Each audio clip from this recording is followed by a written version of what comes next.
Então, bom dia, pessoal, ou boa tarde, né? Sei que hora que vocês estão abrindo isso aí. Vamos retomar as aulas aqui do aula de ciências da Nair, do sétimo ano C, professor Eduardo.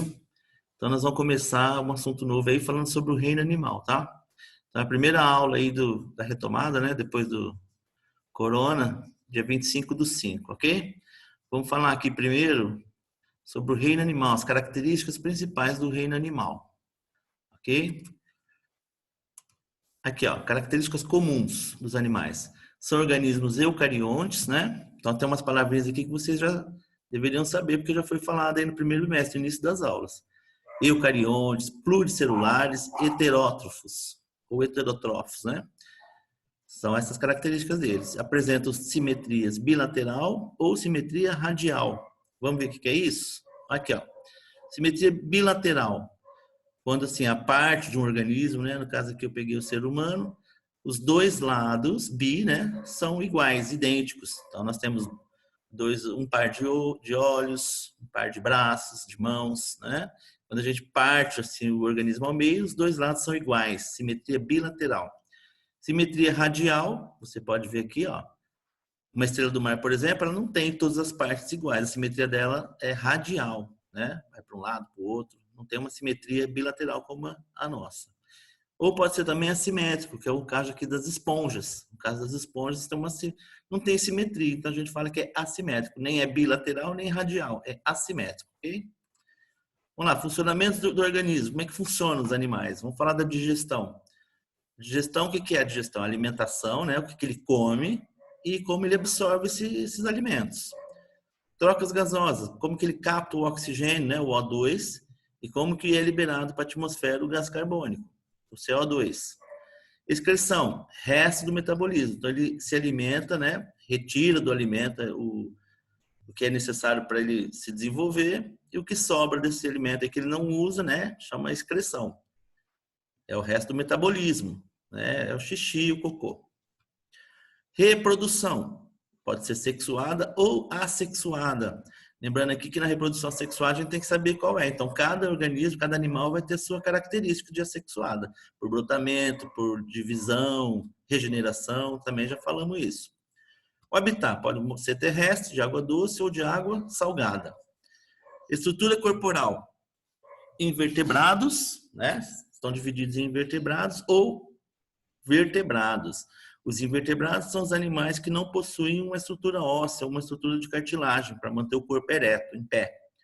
E os vertebrados possuem, né, os ossos ou cartilagens, né? São os vertebrados. Então, vamos dar uma olhada aqui quem são eles. Os invertebrados. Todos os insetos, moluscos, os fungos, insetos aracnídeos, né? Estrela do mar, todos os animais que estão representados aqui nessa figura são invertebrados, não possuem vértebras. Ou os vertebrados, olha lá, peixes, cachorros, aves, anfíbios, né? Sapos, rãs, todos os animais possuem uma estrutura óssea, é o que mantém o corpo em pé, tá? Então essa é a diferença de invertebrados e vertebrados. Tem muito mais invertebrados que vertebrados. Depois nós vamos ver com mais detalhe, ok? Aqui, o reino dos animais é dividido em filos, ou seja, para ficar mais fácil para a gente poder organizar e ensinar os animais, os cientistas classificaram os animais. Então, é o reino animal e depois os filos. Olha lá. Assim, cada animal está inserido dentro de um filo. Por exemplo, no reino animal, filo porífera, quinidário, filo plateumintos, nematóides, anelídeos, moluscos, artrópodes e filo equinodermos. Todos esses animais que nós vimos aqui desses filos, são animais invertebrados. E depois tem os vertebrados, né? Que também tem outros filos, depois a gente vai ver com mais detalhe. São os peixes, anfíbios, répteis, aves e mamíferos. Todos esses aqui são vertebrados, possuem vértebras, possuem ossos, né? Na sua composição do corpo. Então vamos começar pelo primeiro filo do reino animal, o filo porífera. Para quem não conhece, né? São chamados de esponjas do mar também. É o nome comum. E ele chama porífero porque ele tem células que formam poros no seu corpo. E assim ele consegue absorver a água do mar, ou a água que ele está lá inserido, e retirar da água os alimentos. Então, características gerais. São animais pluricelulares. O que é isso? São animais formados por mais de uma célula, tá? Habitat são de água doce ou água salgada. A maioria de água salgada. Reprodução pode ser sexuada ou assexuada. Eu escrevi aqui, ó, por brotamento ou regeneração. Né? Vocês já sabem também, brotamento, surge um broto e origina um indivíduo adulto. E a regeneração, pedaço da esponja, você pode formar uma nova esponja. Né? Você pegar uma esponja e cortar em vários pedaços, você vai ter aí várias esponjas, porque ela se regenera e forma um novo ser. A principal célula desse animal chama coanócito. Ela tem uma espécie, até parece que tem um colarinho nessa célula. Eu vou mostrar o desenho dela para vocês, ó. Olha lá. Aqui é um coanócito, né? Como ele é uma célula, tem aqui a membrana plasmática, o citoplasma, as organelas celulares que tem lá dentro. Tem o núcleo e dentro do núcleo tem o DNA. E tem essa partezinha dela aqui, ó, que parece um colarinho. Então, puseram o nome dela de coanócito. E esse aqui é o flagelo que essa célula usa para promover a circulação de água dentro da esponja, tá?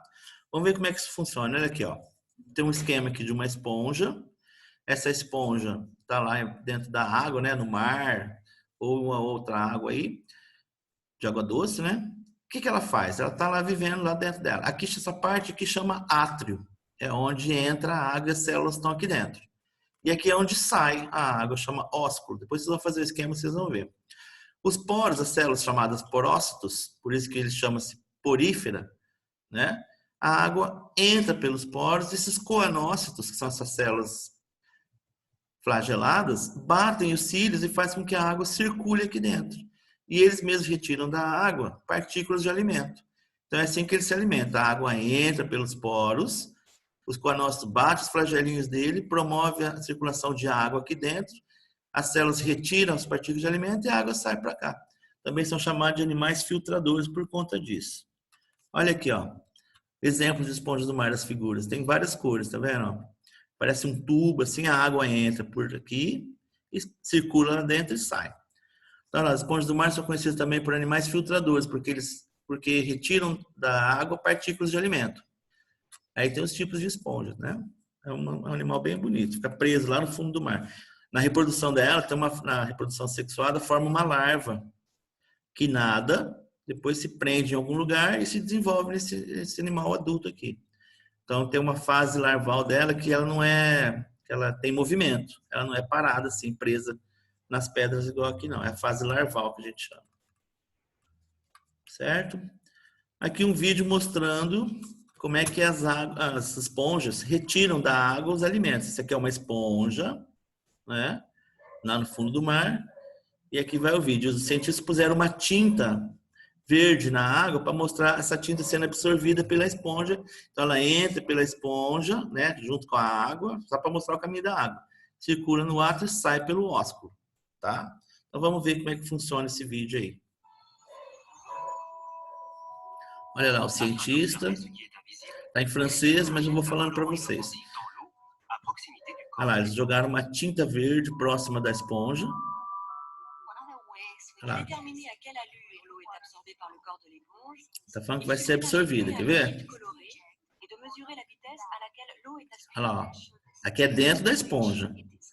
Olha lá, ó. A água, a tinta verde pro lado de fora, junto com a água entrando dentro da esponja, tá vendo? Ó? Olha lá.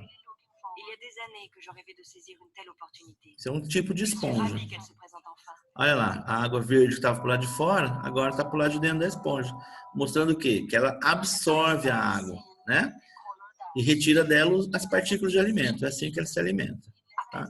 É célula por célula. Esse animal não tem sistema digestivo, não tem sistema nervoso, não tem sistema circulatório. Né? É um conjunto de células que se organizaram e formaram um ser. Tá? Não tem sistema nenhum. A única coisa que ela faz é absorver a água do mar e retirar da água as partículas de alimento. Olha lá, de novo, ó. Jogou uma tinta verde na água, né? Olha lá. E onde que vai sair? Sai lá de dentro da esponja, tá vendo? Mostrando a capacidade que ela tem de absorver a água. É assim que ela se alimenta, ok? Fica aí o vídeo para vocês verem depois até o final. Bom, o que vocês vão fazer dessa atividade? Vocês vão lá pegar o livro, na página 113, tem um esquema lá de uma esponja do mar, né? E é mesma coisa que a gente faz em sala de aula. Vão observar o esquema e vão fazer esse esquema no caderno. Põe a data lá que você fez, né, para poder registrar. No esquema é importante colocar os nomes e a função das estruturas que formam as esponjas, como coanócito, ósculo, espículas, porócitos, átrio e amebócitos. Tá tudo escrito lá, então você vai escrever coanócito. Sua função, vou ler aqui, ó. São células dotadas de um filamento longo, flagelo, e capturam partículas de alimento na água. Escreve toda a função dela. De cada um, do ósculo, da espículas, porócito, ácido, amebócito. Fez o esquema? Pôs o nome do desenho, tudo direitinho, as estruturas. Aí você vai para o caderno, vai copiar lá também na página 112, um texto pequenininho que está escrito lá, poríferos, que está escrito em preto só. Tá? Tem uma foto de uma esponja vermelha. Você copia o texto lá sobre os poríferos, ok? E por hoje é só. Fica assim, na próxima semana a gente volta para a gente ver qual é o próximo assunto, tá bom? Provavelmente são os quinidários, é outro filo, são os outros animais, tá bom? Um abraço para vocês, bons estudos.